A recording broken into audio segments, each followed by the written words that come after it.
Science 10.5 class 2 हम life processes कर रहे हैं और उसमें हम न्यूट्रिशन पढ़ रहे थे। तो क्लास नंबर 2 में हम लोग देखते हैं आगे। क्लास नंबर 1 में हमने क्या क्या पढ़ा था?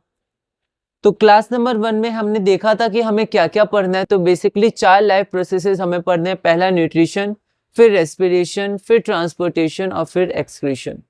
न्यूट्रिशन में हमने देखा था ऑटोट्रॉपिक न्यूट्रिशन और हेटरोट्रॉपिक न्यूट्रिशन क्या होता है।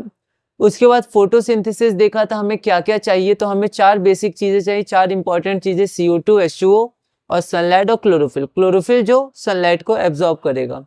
उसके बाद हमने प्रोडक्ट्स देखा था फोटोसिंथेसिस के क्या क्या बनते हैं। तो ग्लूकोज बनता है, ऑक्सीजन बनता है और वाटर बनता है। इक्वेशंस हमने देखी थी, 1 मार्क में इक्वेशन आ सकती है या फिर आप कहीं पर इसको लिख भी सकते हैं, ठीक है। उसके बाद फोटोसिंथेसिस के प्रोसेस में क्या क्या होता है। तो पहले क्लोरोफिल सनलाइट एब्जॉर्ब करता है लाइट एनर्जी। वो लाइट एनर्जी यूज होती है वाटर को H2 और O2 में ब्रेक करने के लिए। और उसके बाद हमारा जो CO2 है वो रिड्यूस हो जाता है कार्बोहाइड्रेट्स में। उसके बाद हमने देखा था कि जो डेजर्ट प्लांट्स हैं वो डेजर्ट प्लांट्स में एक इंटरमीडिएट होता है जो रात में CO2 के संग क्रिएट हो जाता है। उसके बाद सनलाइट जब आती है अगली सुबह तो फिर वो आगे के प्रोसेस होते हैं। ये क्वेश्चन 2023 CBSE में पूछा गया था। और उसके बाद जो हमारा एक्सपेरिमेंट था कि sunlight is essential for photosynthesis and chlorophyll is essential for photosynthesis. तो उसमें जो सनलाइट वाला पार्ट था एक्टिविटी वो 2023 CBSE में पूछा गया था। तो अब हम लोग अपनी क्लास नंबर 2 शुरू करते हैं। उसको भी ब्रीफ में हम लोग देखेंगे कि हमें क्या क्या पढ़ना है। तो क्लास नंबर 2 में जब cross section of leaf microscope से जब देखा गया तो उसका स्ट्रक्चर में पाया गया कि लीफ के जो कुछ सेल्स होते हैं उनमें एक सेल ऑर्गेनेल होता है। सेल ऑर्गेनेल्स के बारे में हमने क्लास 9th में पढ़ा था, the fundamental unit of life में, कि अलग अलग सेल ऑर्गेनेल्स होते हैं एनिमल सेल और प्लांट सेल में जो डिफरेंट फंक्शंस परफॉर्म करते हैं। तो उसी तरह एक सेल ऑर्गेनल पाया गया जो कि था क्लोरोप्लास्ट, ग्रीन कलर का था, green dots cell organelles known as chloroplast. और इसी क्लोरोप्लास्ट में क्लोरोफिल होता है, ये भी हमने डिस्कस किया था। अब हम आगे बढ़ते हैं। तो जो हमारा लीफ होता है उस लीफ के सरफेस पर टाइनी पोर्स होते हैं, ठीक है। उन पोर्स को हम लोग बोलते हैं स्टोमेटा। स्टोमेटा क्या होता है हमारा, वो टाइनी पोर्स होता है। तो जो स्टोमेटा होता है वो टाइनी पोर्स होता है जिससे क्या होता है कार्बन डाइऑक्साइड, ऑक्सीजन या वाटर वेपर के फॉर्म में रिलीज होते हैं, आते हैं जाते हैं आते हैं, मतलब एक्सचेंज होता है, हम ऐसा कह सकते हैं।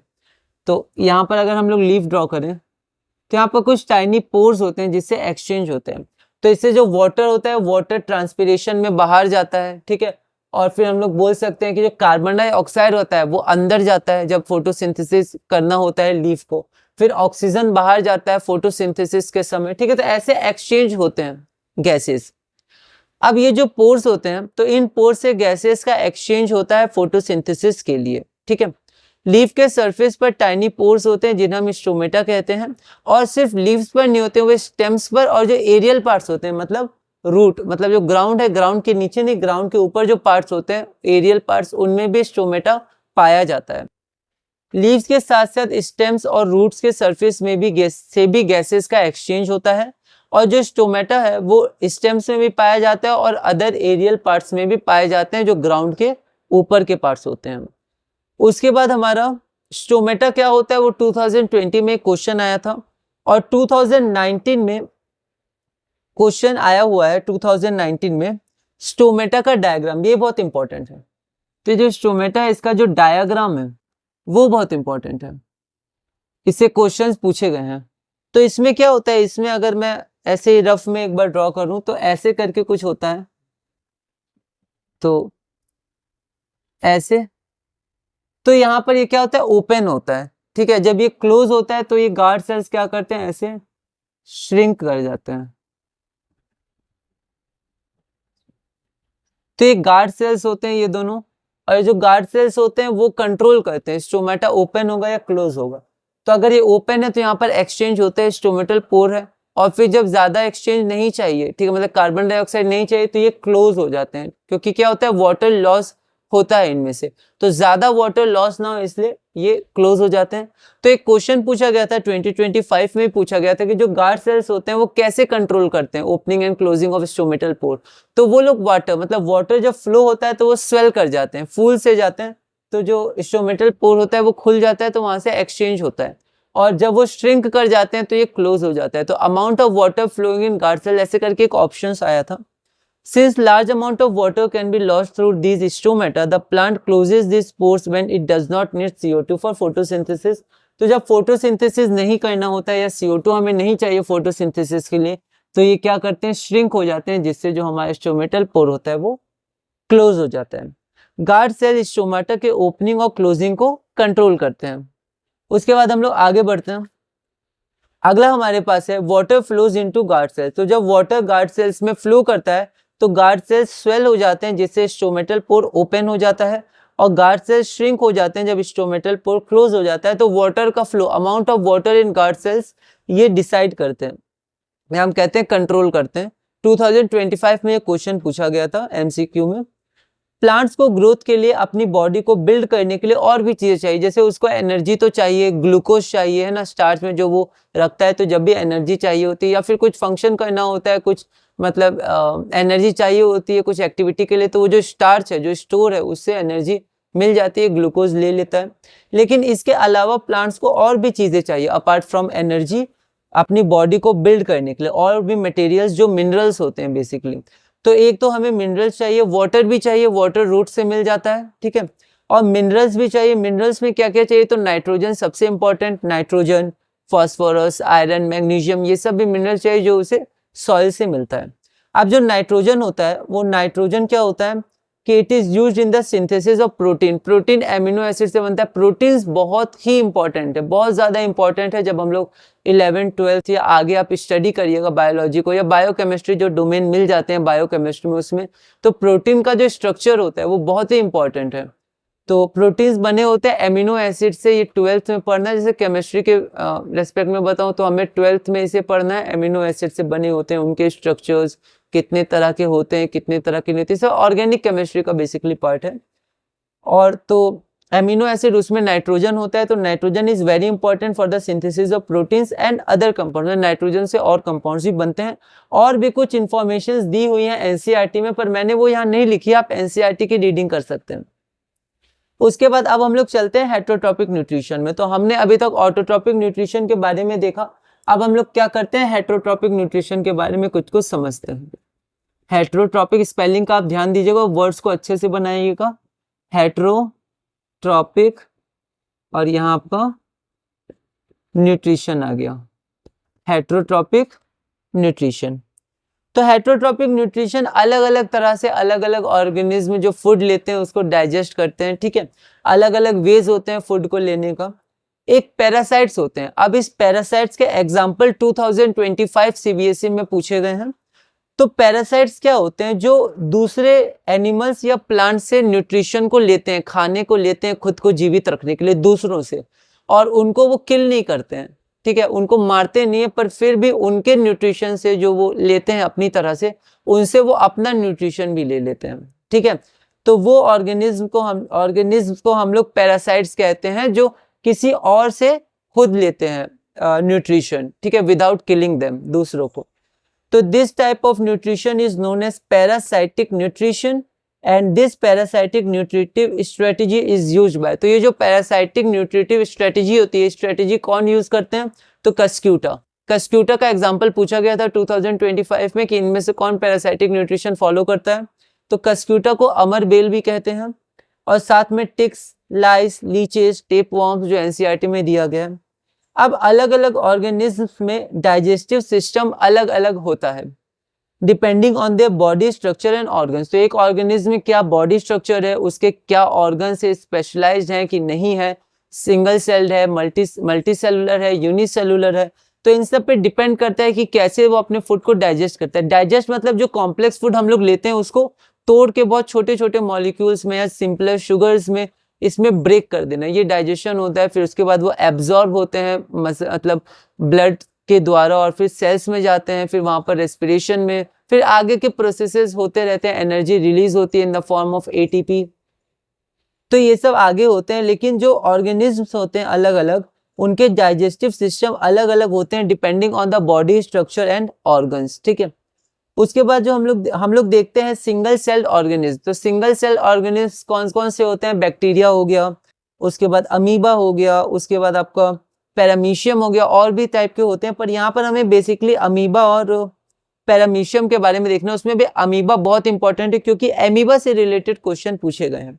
तो जो सिंगल सेल ऑर्गेनिज्म होता है, फॉर एग्जांपल अमीबा, वो क्या करते हैं? Temporary finger like extension. अब क्या होता है, अमीबा अपना शेप चेंज कर सकता है, ठीक है। जैसे मान लीजिए ऐसा है, तो वो शेप अलग अलग चेंज कर सकता है, ठीक है, डिपेंडिंग ऑन इट्स नीड। जैसा उसको नीड होता है तो अलग अलग शेप को चेंज कर सकता है। तो हम लोग एक जनरल शेप ले लेते हैं अमीबा का, और फूड पार्टिकल कैसे एनगल्फ करता है, फूड को कैसे अपने अंदर लेता है। तो यहाँ पर ये न्यूट्रिशन इन अमीबा, ये एनसीईआरटी में डायग्राम दिया हुआ है, तो आप उसको देख सकते हैं। तो मान लेते हैं हमारे पास ये एक अमीबा है, ठीक है, ये आपका न्यूक्लियस हो गया, सेल है, न्यूक्लियस होगा। तो यहाँ पर हम लोग देखते हैं, तो मान लेते हैं ये फूड है, ठीक है। अब इसको ये फूड लेना है, तो यहाँ पर ये फिंगर लाइक एक्सटेंशन, जिसको हम लोग स्यूडोपोडिया कहते हैं, तो फिंगर लाइक एक्सटेंशंस आएगा। तो ये सेल मेम्ब्रेन फ्लेक्सिबल है, तो कुछ ऐसे करके एक यहाँ बन जाएगा, और इधर से एक यहाँ ऐसे बन जाएगा, और फिर क्या हो गया, धीरे धीरे सेल मेम्ब्रेन यहाँ ऐसे हो जाएगा। तो ये फूड एक वैक्यूल के रूप में फिर अंदर आ जाएगा। ये वैक्यूल बन गया तो ये अंदर आ जाएगा, फिर यहाँ से ये टूटना शुरू होगा डाइजेस्टिव एंजाइम से। तो ऐसे करके क्या होता है, अमीबा एक फॉल्स फीड, जिसको स्यूडोपोडिया बोलते हैं, उससे ऐसे इनगल्फ कर लेता है, अपने अंदर ले लेता है, ठीक है। और फिर यहाँ पर आके ये ब्रेक होता है फूड, फिर आगे के प्रोसेस होते हैं। तो ये क्वेश्चन कैसा पूछा गया था? क्वेश्चन एक तो डायरेक्ट एमसीक्यू क्वेश्चन था कि दिए गए ऑप्शंस में से कौन ऐसा ऑर्गेनिज्म है जो temporary finger like extension use करता है फॉर न्यूट्रिशन, तो अमीबा हो जाता आंसर। और एक क्वेश्चन में थोड़ा दिया हुआ था कि स्टेप्स दिया हुआ था कि अमीबा कैसे न्यूट्रिशन लेता है, कि सबसे पहले वो स्यूडोपोडिया या फॉल्स फीड बनाता है, फिर फूड वैक्यूल होता है, फूड वैक्यूल क्या करते हैं, कॉम्प्लेक्स सब्सटेंसेस को तोड़ते हैं, उसके बाद वेस्ट को हटाते हैं। तो ऐसे करके 3-4 पॉइंट्स थे, और वो ऊपर नीचे थे, जंबल थे, तो हमें करेक्ट करके लिखना था शुरू से अंत तक का प्रोसेस। 2025 में ये भी पूछा गया था। उसके बाद एक पैरामीशियम के बारे में दिया हुआ है। पैरामीशियम भी एक यूनिसेलुलर ऑर्गेनिज्म होता है। अब उसमें जो फूड होता है वो एक जगह उसको पहुंचना पड़ता है, ठीक है। तो उसको चारों तरफ क्या होता है, एक सीलिया ऐसे करके होता है। आप इसका एक बार देख लीजिएगा, मैं ऐसे रफ में एक बार बता रहा हूँ। तो सीलिया जैसा इसका एक्सटेंशन होता है, जहां पर ये मूव करते हैं, तो फूड ऐसे मूव करता है और इस स्पॉट पे पहुंचा देते हैं, जहां से फिर वो आगे का प्रोसेस फॉलो करता है। तो ये सीलिया के द्वारा पैरामीशियम अपने फूड को लेता है। तो paramecium food is taken in at a definite spot, एक स्पॉट पे फूड को पहुंचना पड़ता है, तो वो फूड क्या करता है, मूव करके बाय द हेल्प ऑफ सीलिया उस स्पॉट पर पहुंचाया जाता है। तो उसके बाद अब सबसे इंपॉर्टेंट, सबसे ज्यादा क्वेश्चंस जो आए हैं सीबीएसई में, वो इस टॉपिक से आए हैं, न्यूट्रिशन में। तो न्यूट्रिशन में ऑटोट्रॉपिक देखा, हेटरोट्रॉपिक देखा, फोटोसिंथेसिस के बारे में देखा, यूनिसेलुलर ऑर्गेनिज्म के बारे में थोड़ा सा हमने पढ़ा। और सबसे मेन हमारे पास क्या है, न्यूट्रिशन इन ह्यूमन बींग्स। जो हम ह्यूमन बींग्स होते हैं, हमारे अंदर न्यूट्रिशन कैसे होता है। तो ह्यूमन बींग्स में क्या होता है, एक एलिमेंट्री कैनल होता है, ये बहुत इंपॉर्टेंट है। अब इसका पिछले ईयर्स में डायरेक्ट आपका फिगर भी दिया हुआ है, आपको बनाना है डायग्राम। तो एनसीईआरटी में अच्छे से डायग्राम दिया हुआ है, तो एक बार उसको जनरल आप देख लीजिएगा, थोड़ा प्रैक्टिस कर लीजिएगा रफ में, है ना। तो एलिमेंट्री कैनल, एलिमेंट्री कैनल कहाँ से स्टार्ट होता है, तो माउथ से स्टार्ट होता है और एनस को खत्म होता है। तो माउथ से एनस, तो ये एलिमेंट्री कैनल होता है, ठीक है। और ये बहुत ही इंपॉर्टेंट है, इसमें मतलब फूड माउथ से कहाँ आता है, ओसेफेगस के द्वारा स्मॉल इंटेस्टाइन, फिर स्टोमक, स्टोमक के बाद स्मॉल इंटेस्टाइन, लार्ज इंटेस्टाइन, ये सब बहुत इंपॉर्टेंट है, किसमें क्या जूस निकलता है, ठीक है, और कैसे वो मतलब फूड को ब्रेक करता है, और प्रोटीन्स को कौन ब्रेक करते हैं, स्टार्च को कौन ब्रेक करते हैं। तो ऐसे करके बहुत सारे क्वेश्चन पूछे गए। तो ह्यूमन बींग्स में एलिमेंट्री कैनल होता है, और एलिमेंट्री कैनल माउथ से लेकर एनस तक होता है।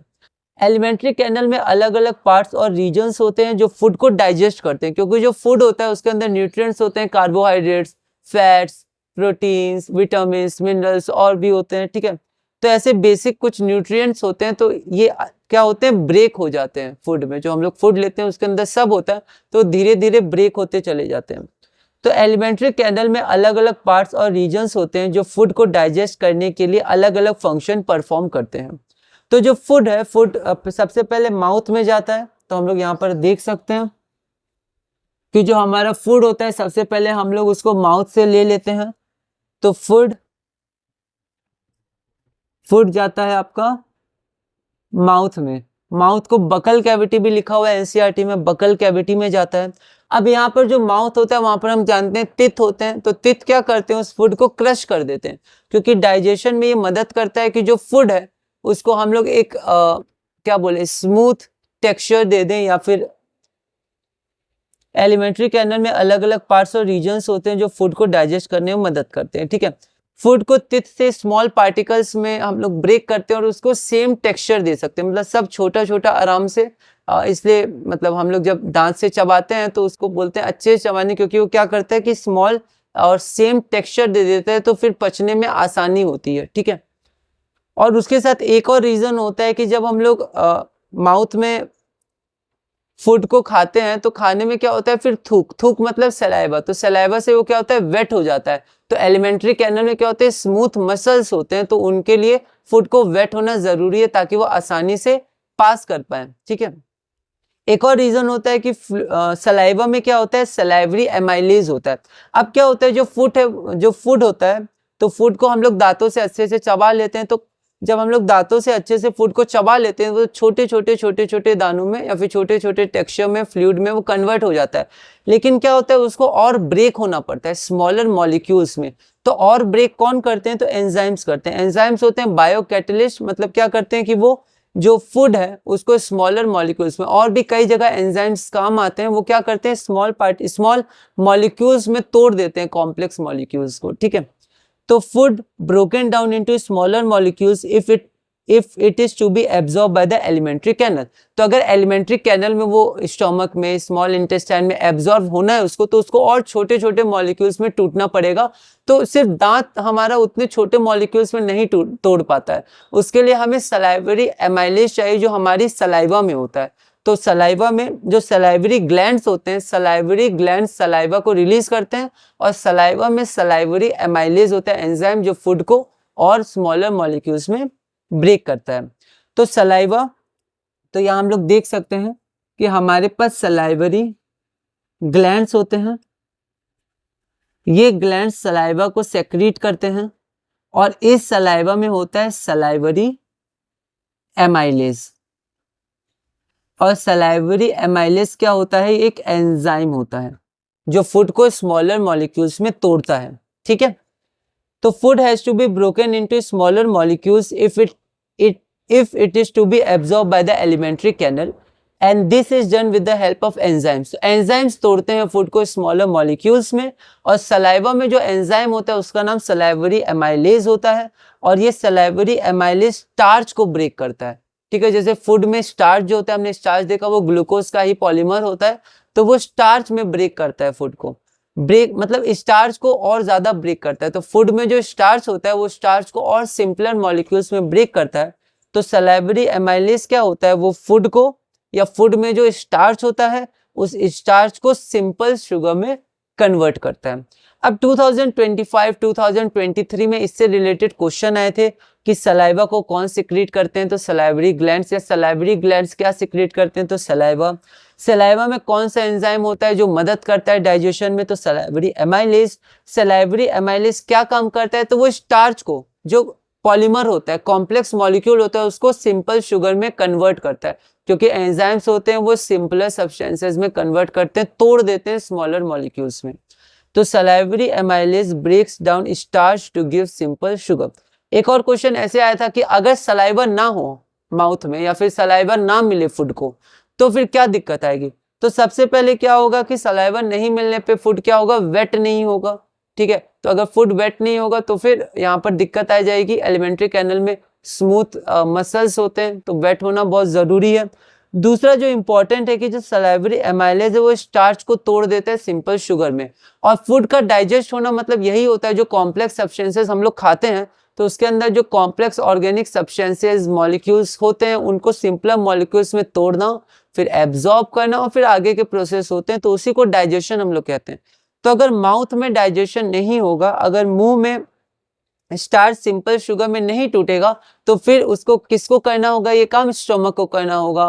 फिर स्मॉल इंटेस्टाइन यहाँ पर डाइजेशन होते हैं, तो इनको करना होगा, तो इन पे ज्यादा भार आ जाएगा, ठीक है। तो एफिशिएंसी हो सकता है इनकी घट जाए, ज्यादा लोड आ जाए, इसलिए अच्छे से चबा कर और उसको अच्छे से जो सलाइवरी एमाइलेज ब्रेक कर देते हैं माउथ में ही, तो वो बहुत इंपॉर्टेंट होता है, ठीक है। तो ऐसे करके आप लैंग्वेज में इसको लिख सकते हैं, आया हुआ है question. The food is mixed thoroughly with saliva and moved around the mouth while chewing by the muscular tongue। तो हमारी जो जीभ होती है, टंग होती है, वो अच्छे से जो फूड होता है उसको चारों तरफ मतलब हम लोग चारों तरफ उसको मुंह में ले जाते हैं, जिससे क्या होता है हर जगह से हम लोग अच्छे से वहां पर सलाइवा से मिक्स कर पाए, अच्छे से उसको ग्राइंड कर पाए, सेम टेक्सचर दे पाए, ठीक है। तो the food is mixed thoroughly with saliva and moved around the mouth while chewing by the muscular tongue। तो इसी के साथ हमने अपनी क्लास नंबर 2 पूरी की। क्लास नंबर 2 में हमने बेसिक पढ़ा, कुछ हेटेरोट्रॉपिक न्यूट्रिशन के बारे में, ऑटोट्रॉपिक में हमने स्टोमेटा के बारे में देखा, और भी जो इंपॉर्टेंट मिनरल्स है उनके बारे में थोड़ा स्टडी किया, जैसे नाइट्रोजन है। और फिर एक 2025 में क्वेश्चन भी आया था कि जो नाइट्रोजन है वो किसके सिंथेसिस में मदद करते हैं, तो प्रोटीन्स के, या फिर प्रोटीन्स के सिंथेसिस में, सिंथेसिस मतलब उसको बनाने में कौन सा एलिमेंट यूज होता है, तो नाइट्रोजन सबसे ज्यादा यूज होता है, वेरी इंपॉर्टेंट है ये, ठीक है। और उसके बाद हमने देखा था पैरासाइट्स के बारे में, 2025 में क्वेश्चन आया था, पूछा गया था इनमें से कौन पैरासाइट है या पैरासाइटिक न्यूट्रिशन फॉलो करता है, तो कस्क्यूटा या अमरबेल। और उसके बाद हमारे पास सिंगल सेल ऑर्गेनिज्म अमीबा के बारे में क्वेश्चन पूछा गया था। एक प्रॉपर स्टेप्स में हमें लिखना था कि पहले क्या हुआ, फिर क्या हुआ, फिर क्या हुआ, कैसे अमीबा अपने फूड को अंदर लेता है। उसके बाद न्यूट्रिशन इन ह्यूमन बींग्स, ये बहुत इंपॉर्टेंट है, इसमें हमने बहुत ही बेसिक में अभी पढ़ा। अभी तक हमने क्या किया कि अभी तक हमने पढ़ा कि जो फूड है वो माउथ से अच्छे से सलाइवा में मिक्स होके वो अब क्या होगा, अब हम अगली क्लास में देखेंगे ओसोफेगस या फूड पाइप है, उससे वो स्टोमक में जाता है। फिर स्टोमक में फिर अलग अलग HCl होता है, म्यूकस होता है, और भी कुछ होते हैं जूसेस जो और ज़्यादा तोड़ते हैं, ठीक है। और उनका क्या यूज़ होता है, जैसे जो लाइन ऑफ म्यूकस, म्यूकस की लाइनिंग होती है, उसका क्वेश्चन पूछा गया, वो क्या करता है। और उसके बाद इस स्मॉल इंटेस्टाइन में उसमें विली होता है, वो इंपॉर्टेंट है, ठीक है। उसके बाद लार्ज इंटेस्टाइन क्या काम करता है। तो ऐसे करके हम लोग न्यूट्रिशन करेंगे, उसके बाद रेस्पिरेशन, उसके बाद ट्रांसपोर्टेशन, एक्सक्रीशन, और धीरे धीरे हम लोग अपना ये चैप्टर पूरा करेंगे। एक बार हम लोग लैंग्वेज में देख लेते हैं क्लास नंबर 2। तो जब क्रॉस सेक्शन ऑफ लीफ को जब माइक्रोस्कोप में ऑब्जर्व किया गया, स्टडी किया गया, आप एक क्रॉस सेक्शन NCERT में देख सकते हैं, वहाँ एक डायग्राम दिया हुआ है।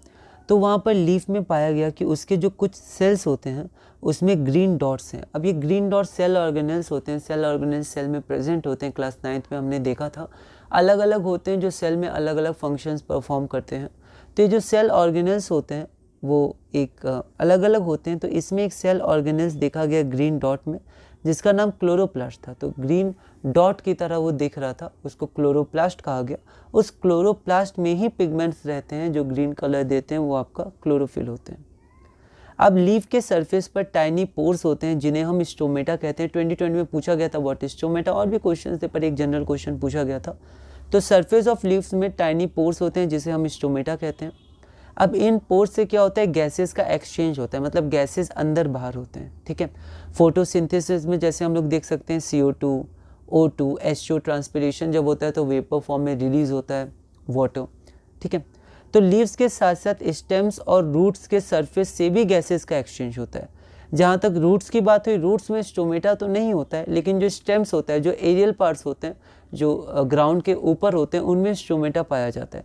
तो stomata is also present on the surface of stems and other aerial leaves. कहीं पर एक क्वेश्चन आया था कि stomata is only present in leaves, तो ये गलत है। एरियल पार्ट्स में भी प्रेजेंट होते हैं, ज़्यादातर लीव्स में होते हैं, लेकिन एरियल पार्ट्स में भी प्रेजेंट होते हैं। स्टेम्स हो गया और भी जो एरियल पार्ट्स होते हैं अबव द ग्राउंड। फिर ये डायग्राम बहुत इंपॉर्टेंट होती है। 2020 और भी एक दो जगह आया होगा, पर 2019 में ये आया ही था ये क्वेश्चन। तो यहाँ पर पूछा जा सकता है कि इसमें गार्ड सेल्स कौन कौन सा है, या फिर गार्ड सेल्स को आप लेबल करिए, स्टोमेटल पोर को लेबल करिए, या फिर डायरेक्ट पूछ सकता है कि आप डायग्राम बना के दिखाइए, ठीक है। Since large amount of water can be lost through this stomata, मतलब स्टोमेटा जो पोर्स होते हैं उनसे वाटर रिलीज हो सकता है, लार्ज अमाउंट्स ऑफ वाटर, लेकिन वाटर एसेंशियल होता है प्लांट्स के लिए। तो the plants closes this pores when it does not need CO2 for photosynthesis. तो जब फोटोसिंथेसिस के लिए CO2 नहीं चाहिए होता है तो इस पोर्स को क्लोज कर लिया जाता है। गार्ड सेल्स स्टोमेटा के ओपनिंग और क्लोजिंग को कंट्रोल करते हैं। तो ये क्वेश्चन था कि कौन कंट्रोल करते हैं, कैसे कंट्रोल करते हैं, तो गार्ड सेल्स कंट्रोल करते हैं। अब कैसे कंट्रोल करते हैं, तो स्टोमेटल पोर को अगर ओपन होना है तो गार्ड सेल्स में पानी भर जाता है, जिसके कारण जो गार्ड सेल्स होते हैं वो स्वेल कर जाते हैं और स्टोमेटल पोर ओपन हो जाता है। ये 2025 में क्वेश्चन पूछा गया था, वाटर फ्लो मतलब कैसे होता है, तो अमाउंट ऑफ वाटर के कारण। और 2020 में भी ये क्वेश्चन पूछा गया था, सिमिलर क्वेश्चन। फिर अगर स्टोमेटल पोर को क्लोज होना है तो जो गार्ड सेल्स होते हैं वो क्या करते हैं, श्रिंक कर जाते हैं। अब प्लांट्स को ग्रोथ के लिए अपनी बॉडी को बिल्ड करने के लिए और भी मटेरियल चाहिए होता है। एनर्जी तो चाहिए होता है, जो ग्लूकोज का फॉर्मेशन होता है उसको स्टार्च के रूप में स्टोर किया जाता है, लेकिन साथ में और भी मटेरियल्स चाहिए होते हैं, जैसे वाटर हो गया, मिनरल्स हो गया। मिनरल्स में फॉस्फोरस, नाइट्रोजन, आयरन, मैग्नीशियम, ये सब वो सॉइल से लेता है, वाटर भी सॉइल से लेता है प्लांट्स। तो यहाँ पर जो नाइट्रोजन होता है वो सबसे इम्पॉर्टेंट होता है।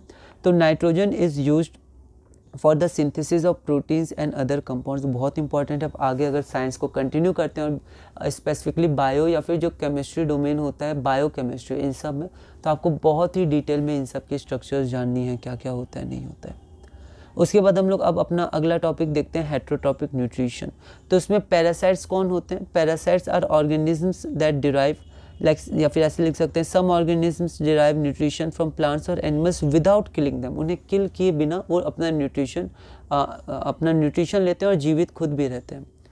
This parasitic nutritive strategy is used by, ये कौन कौन यूज़ करते हैं? कस्क्यूटा या अमरबेल, टिक्स, लाइस, लीचेस, टेपवर्म्स, ठीक है। उसके बाद अगला होता है कि अलग अलग ऑर्गेनिजम्स के में डाइजेस्टिव सिस्टम अलग अलग होता है depending on their body structure and organs. तो अलग अलग जो जीव होते हैं उनके डाइजेस्टिव सिस्टम कैसे वो डाइजेशन करते हैं, कैसे कॉम्प्लेक्स सब्सटेंसेस को लेते हैं और कैसे उनको सिंपलर सब्सटेंसेस में ब्रेक करती हैं, अलग अलग होते हैं, डिपेंड करते हैं उनके बॉडी स्ट्रक्चर पर, उनके ऑर्गन्स पर, ठीक है। सिंगल सेल्ड ऑर्गेनिज्म में हम लोग अमीबा देखते हैं। इसका डायग्राम एनसीईआरटी से आप देख सकते हैं, कैसे वो फूड को लेता है, फूड वैक्यूल का फॉर्मेशन होता है और आगे। तो एमीबा में temporary finger like extensions of the cell surface, जो फ्लेक्सिबल सेल मेम्ब्रेन होता है वो क्या करता है कि वो फिंगर लाइक एक्सटेंशन निकालता है, जिसको सीडोपोडिया हम लोग कहते हैं। तो हमें अभी इतना नहीं पढ़ना है, बस इतना जानना है फिंगर लाइक एक्सटेंशन होता है, जिसके कारण फूड वैक्यूल बनता है। फूड वैक्यूल में कॉम्प्लेक्स सब्सटेंसेस को सिंपलर सब्सटेंसेस में ब्रेक किया जाता है और फिर ऐसे डाइजेशन होता है। तो फूड वैक्यूल बनता है और कॉम्प्लेक्स सब्सटेंसेस को ब्रेक किया जाता है। तो 2025 में ये पूछा गया था, फिंगर लाइक एक्सटेंशन किस में बनता है, और साथ में पूछा गया था स्टेप्स कुछ दिए गए थे, जम्बल्ड स्टेप्स, उनको हमें प्रॉपर वे में अरेंज करना था। अब हम लोग एक और सिंगल सेल ऑर्गेनिज्म देखते हैं जो हमारा है paramecium. Food is taken in at a definite spot, तो जो फूड होता है वो एक डेफिनेट स्पॉट पे चाहिए, तो उसके लिए सीलिया की मदद से उस फूड को उस स्पॉट पे लाया जाता है, सीलिया की मदद से, जो पूरे बॉडी में होते हैं, बॉडी सरफेस पे, पूरे एंटायर बॉडी सरफेस को घेरे रखते हैं। अब न्यूट्रिशन इन ह्यूमन बींग्स, ये बहुत इंपॉर्टेंट है। तो ह्यूमन बींग्स में एलिमेंट्री कैनल होता है जो माउथ से शुरू होता है, एनस पर ख़त्म होता है। एलिमेंट्री कैनल में अलग अलग पार्ट्स ऑफ और रीजन्स होते हैं जो फूड को डाइजेस्ट करने के लिए अलग अलग फंक्शंस परफॉर्म करते हैं, ठीक है, बहुत इंपॉर्टेंट है। अब फूड में जैसे फूड से जो मुंह में गया तो फिर मुंह के बाद कहाँ जाएगा, तो मुंह के बाद हमारा जाएगा ऑसोफेगस में। लेकिन यहाँ पर अभी हम लोग स्टडी कर रहे हैं कि माउथ में होता क्या है। तो माउथ में क्या होता है, तो माउथ में एक सलाइवा होता है, जो थूक होती है, वो क्या करता है, जो फूड को क्या होता है, गीला कर देता है, जिसके कारण वो आसानी से हमारे गले से जो फूड पाइप होता है उससे स्टोमक में चला जाता है। साथ में एक और बहुत जो इंपॉर्टेंट होता है वो क्या होता है कि जो सलाइवा होता है उसके अंदर एंजाइम होता है। एंजाइम क्या करता है, हमारे फूड में जो स्टार्च होता है उस स्टार्च को ग्लूकोज में ब्रेक कर देता है, मतलब और भी सिंपलर सब्सटेंसेज जैसे ग्लूकोज हो गया या फिर और सिंपल सब्सटेंसेज जो भी होंगे उनमें वो ब्रेक कर देता है। ब्रेक करने से क्या होता है कि आसानी से फिर वो डाइजेशन हो जाता है स्टोमक पर। अगर सलाइवा वहाँ स्टार्च को सिंपलर सब्सटेंसेज में ब्रेक नहीं करेगा तो फिर जो सारा भार होगा वो स्टोमक और स्मॉल इंटेस्टाइन इसमें आएगा, जिस पे ज़्यादा प्रेशर पड़ेगा, ठीक है, एफिशिएंसी हो सकता है घट जाए या कोई दिक्कत आ जाए, ठीक है। इसलिए माउथ में ही थोड़ा सा डाइजेशन करना बहुत इंपॉर्टेंट होता है, जिससे जो स्टोमक होता है, हेल्थ है और हमारी हेल्थ है, जो स्टोमक और स्मॉल इंटेस्टाइन में डाइजेशन है उनको थोड़ा आराम मिले और वो बाकी अपना दूसरे काम कर सके। तो माउथ या बकल कैविटी में फूड को तित के द्वारा या तित से स्मॉलर पार्टिकल्स में सेम टेक्सचर में ब्रेक कर दिया जाता है, ठीक है। फिर सलाइवा एक फ्लूइड होता है जो सलाइवरी ग्लैंड्स एक्सक्रीट करते हैं। अब ये जो फूड है, फूड को हम लोग को और स्मॉल कंपोनेंट्स में तोड़ना पड़ता है, और स्मॉलर मॉलिक्यूल्स में। तित हैं वो तो बहुत छोटे छोटे पार्टिकल्स में तोड़ देते हैं, लेकिन फिर भी वो बड़े होते हैं, उनको और छोटे पार्टिकल्स में हमें तोड़ना पड़ता है, स्मॉलर मॉलिक्यूल्स में। तो food has to be broken down into small molecules if it is to be absorb by the alimentary canal. अब ये काम कौन करते हैं? तो ये एंजाइम्स करते हैं। एंजाइम्स बायोकैटलिस्ट हैं, इनको हमें आगे 11th-12th में स्टडी करना है। बेसिकली ऑर्गेनिक केमिस्ट्री में 12th में हमें केमिस्ट्री में जब बायो केमिस्ट्री उसमें थोड़ा सा पढ़ना है, और फिर बायो में जहाँ पर ये डोमेन मिलते हैं, ठीक है, उनमें पढ़ना है। ठीक है, बायो में जनरली हम लोग बॉडी के बारे में पढ़ते हैं, तो एंजाइम्स, प्रोटीन्स, डाइजेशन, और जो भी हमें 10th लेवल पे बेसिक में पढ़ना है वो सब हम लोग को और ज़्यादा डेप्थ में पढ़ना है 11th-12th में। तो यहाँ पर एंजाइम होते हैं बायोकैटलिस्ट जो ब्रेक करते हैं। तो यहाँ पर एंजाइम कौन है? तो सलाइवा के अंदर एक एंजाइम होता है जिसका नाम होता है सलाइवरी एमाइलेज, ठीक है, और वो ब्रेक करता है स्टार्च को सिंपल शुगर में। अब 2025 2023 सीबीएसई में इससे रिलेटेड क्वेश्चन आ सकते हैं, 1 marks 2 marks, multiple choice, assertion, reason type. तो ये इंपॉर्टेंट होते हैं, छोटे छोटे जो बायो में चीज़ें होती है वो हमें ध्यान रखनी पड़ती है। The food is mixed thoroughly with saliva and moved around the mouth while chewing by the muscular tongue। तो जो हमारी जीभ होती है वो मुंह में खाने को हर जगह ले जाती है, वहाँ पर अच्छे से हम लोग अलग अलग तित के द्वारा उसको अच्छे से ग्राइंड कर देते हैं, सलाइवा से मिक्स कर देते हैं, और फिर वो आराम से ऑसोफेगस के द्वारा स्टमक में जाता है, जिसे हम लोग अगली क्लास में देखेंगे। तो इस क्लास में हमने क्लास नंबर 2 पूरा किया। क्लास नंबर 3 में हम लोग आगे बढ़ेंगे और इसी तरह चैप्टर नंबर 5 को पूरा करेंगे।